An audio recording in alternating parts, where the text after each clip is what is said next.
നാലാം ward M Sethu.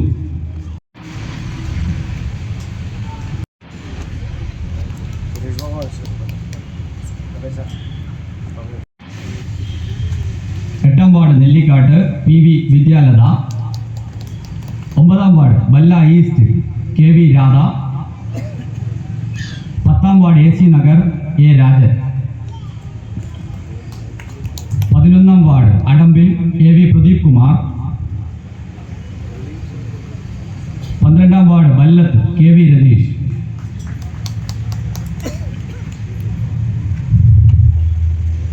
13ാം ward NGO quarters K Sujitha.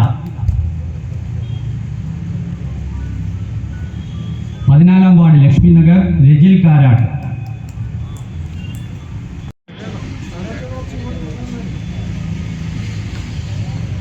17ാം ward Nilankara K V Ranjini. 18ാം ward Arayi Karthika M Vijayan. 19ാം ward Panankavu N Unnikrishnan. 20ാം ward Monachcha K Rukmini. 21ാം ward Madhurankai K V Udayan.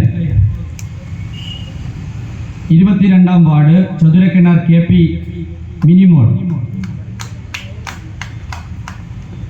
23ാം ward Divyampara P V Usha. 24ാം ward Vazhanooradi V M Ajitha.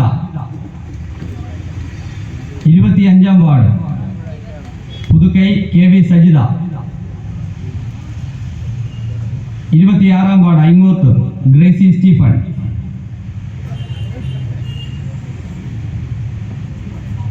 27ാം ward Padannakkad Sulaikha L. 28ാം ward Theerthankara P V Mani. 29ാം ward Ananthamvalla M V Gayathri. 30ാം ward Marakkappu Kadappuram K K Sudhi. 31ാം ward Karuvalam Haseena Shareef. 32ാം ward Kurunthoor A M Sajitha. 33ാം ward Njanikkadavu M Leela. 34ാം ward Ozhinjavalappu C Aboobacker. 35ാം ward Kunjavi K P Nadir.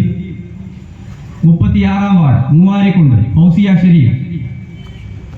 37ാം ward Kalluravi Najma Rafi. 38ാം ward Muriyanavi Yunus. 39 Kanhangad south K Geetha.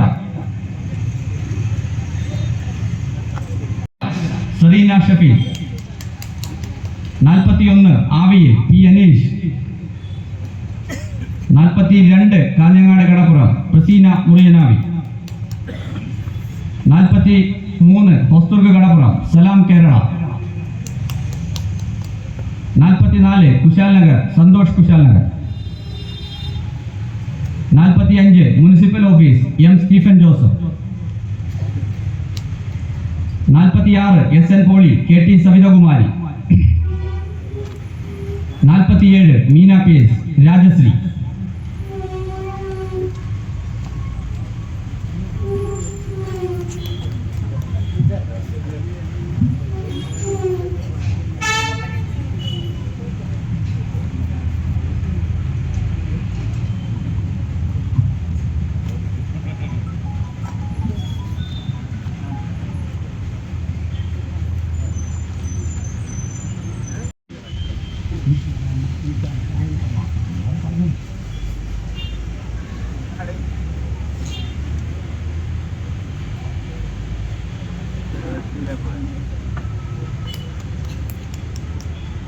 ഒരു മനുഷ്യൻ ഇങ്ങനെ മാളങ്ങളിൽ നിന്ന് മാളത്തിലേക്ക് ഓടിക്കൊണ്ടേയിരിക്കുകയാണ് എന്ന് വെച്ചാൽ പൊതുവായ ഒരിടത്ത് നമുക്ക് സംസാരിക്കാനോ ചർച്ച ചെയ്യാനോ പോലും സാധിക്കാത്ത വിധത്തിൽ നീചവും നികൃഷ്ടവും സമാനതകളില്ലാത്തതുമായ ലൈംഗിക വൈകൃതത്തിന്റെ മനുഷ്യരൂപമായിട്ട് കേരളത്തിലെ പ്രതിപക്ഷത്തിന്റെ യുവമുഖമായി യുവരാജാവായി അവർ തന്നെ ആഘോഷിച്ച് കൊണ്ടു നടന്ന ഒരു ചെറുപ്പക്കാരന്റെ ചിത്രം നമ്മുടെ മുന്നിൽ നിൽക്കുകയാണ്.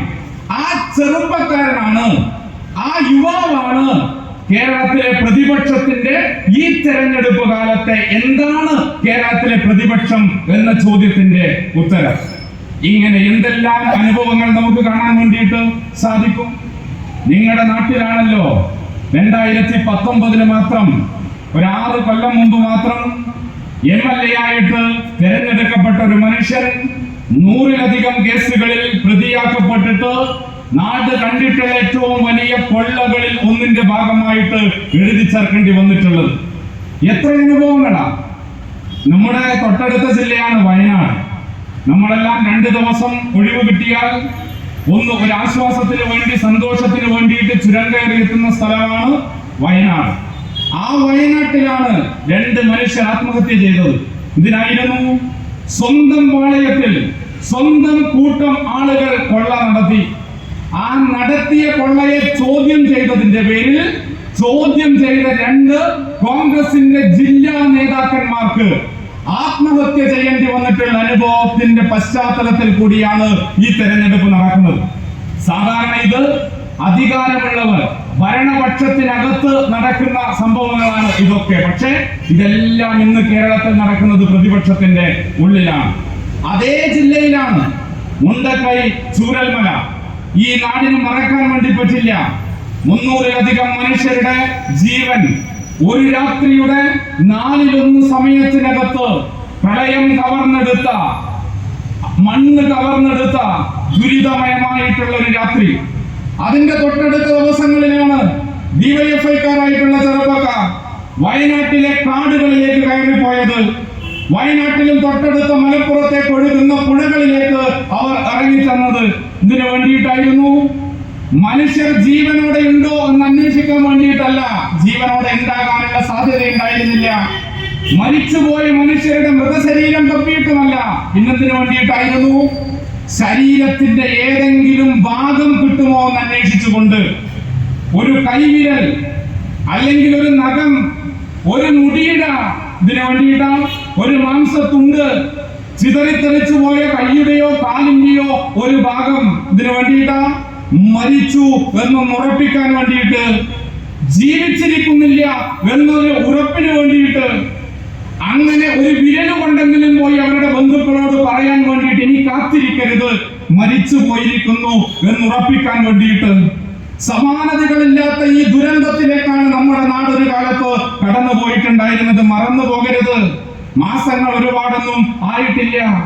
അങ്ങനെ ഈ നാട്ടിലെ മനുഷ്യർ ചരിത്രത്തിലില്ലാത്ത ദുരിതങ്ങളിലേക്ക് വലിച്ചെറിയപ്പെട്ട ഒരു കാലത്ത് അവരുടെ കൂടെ ഈ നാട് നിന്നത് നമ്മൾ കണ്ടു. ആരൊക്കെ നിന്നു, എന്തൊക്കെ കാഴ്ചകൾ നമ്മൾ കണ്ടു. മലയാളികളായിട്ടുള്ള അമ്മമാര് പറഞ്ഞു, യുവതികളായ അമ്മമാർ പറഞ്ഞു, ഇതാ ആ ദുരന്തത്തിൽപ്പെട്ട് അച്ഛനെയും അമ്മയെയും നഷ്ടപ്പെട്ട, അമ്മയെ നഷ്ടപ്പെട്ടു പോയ ചെറിയ മക്കളുണ്ടാകും, നവജാത ശിശുക്കളുണ്ടാകും. ആ കുഞ്ഞുങ്ങൾ മുല കുടിക്കേണ്ട പ്രായമാണ്, അമ്മിഞ്ഞപ്പാല് നുകരേണ്ട പ്രായമാണ്. അങ്ങനെയുള്ള മക്കളുണ്ടെങ്കിൽ, അമ്മമാർ മരിച്ചു പോയ മക്കളുണ്ടെങ്കിൽ ഞങ്ങളെ വിളിക്കുക. ആ മക്കൾക്ക് വേണ്ടി മുല ചുരത്തി കൊടുക്കാൻ, അമ്മിഞ്ഞപ്പാല് പകർന്നു നൽകാൻ ഞങ്ങൾ തയ്യാറാണ് എന്ന് കേരളത്തിലെ അമ്മമാർ പറഞ്ഞു.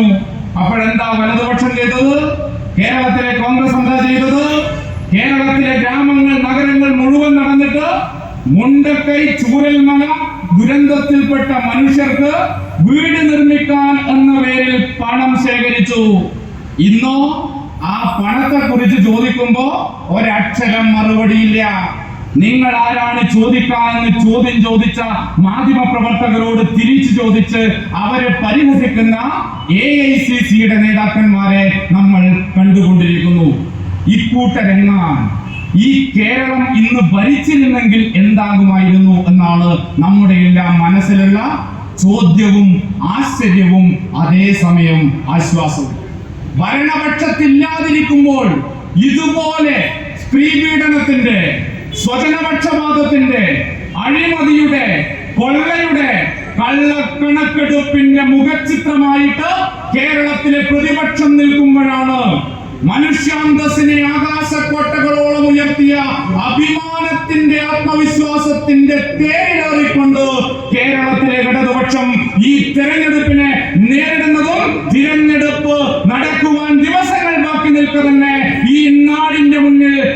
സംശയമേതുമില്ലാതെ പ്രഖ്യാപിക്കുന്നതും കാഞ്ഞങ്ങാട് നഗരസഭ ഉൾപ്പെടെ കേരളത്തിൽ അങ്ങോളം ഇങ്ങോളം ഇടതുപക്ഷത്തിന്റെ വിജയകാഹളം ഉയരുന്ന ഒരു തെരഞ്ഞെടുപ്പാണ് വരാൻ വേണ്ടി പോകുന്നത് എന്ന് സംശയങ്ങളില്ലാതെ പ്രഖ്യാപിക്കുകയും ചെയ്യുന്നത്. എല്ലാം നികൃഷ്ടമായ ആത്മവിശ്വാസത്തിന്റെ ഒരു കളത്തിലാണ്. എന്താ ആത്മവിശ്വാസത്തിന്റെ കാരണം? ഇതൊക്കെ അന്തസ്സുകെടാത്ത ഒന്നായിട്ട് കാത്തു സൂക്ഷിക്കാൻ അതിനെ മുന്നോട്ട് കൊണ്ടുവച്ചിരിക്കുന്നു എന്ന ആത്മവിശ്വാസം തന്നെയാണ്. എന്താണ് ഈ നാട്ടിലെ ജനങ്ങൾ പറയുകയെന്നുള്ളത്? ആ നാട്ടിലെ ജനങ്ങൾ അനുഭവിച്ച എന്ന് പറഞ്ഞ് കേരളത്തിലെ ജനങ്ങൾ ഇടതുപക്ഷത്തിന് അങ്ങനെ രൂപീകരിക്കപ്പെട്ട മന്ത്രിസഭ. പക്ഷേ ആ മന്ത്രിസഭയുടെ ആദ്യത്തെ യോഗത്തിൽ ആദ്യം ചർച്ച ചെയ്തത് പക്ഷേ ഇടതുപക്ഷ ജനാധിപത്യ ഏതെങ്കിലും മനുഷ്യർക്ക് എന്തെങ്കിലും നേട്ടമുണ്ടാകുന്ന ഒരു തീരുമാനമായിരുന്നില്ല. തുടർ ഭരണത്തെ തുടർന്ന് എന്തുകൊണ്ട് വരാതില്ല? അവർ ആദ്യം തീരുമാനിച്ചത്. ഈ നാട്ടിലെ ജനങ്ങൾ ഇടതുപക്ഷത്തോട് തുടരുവാൻ വേണ്ടി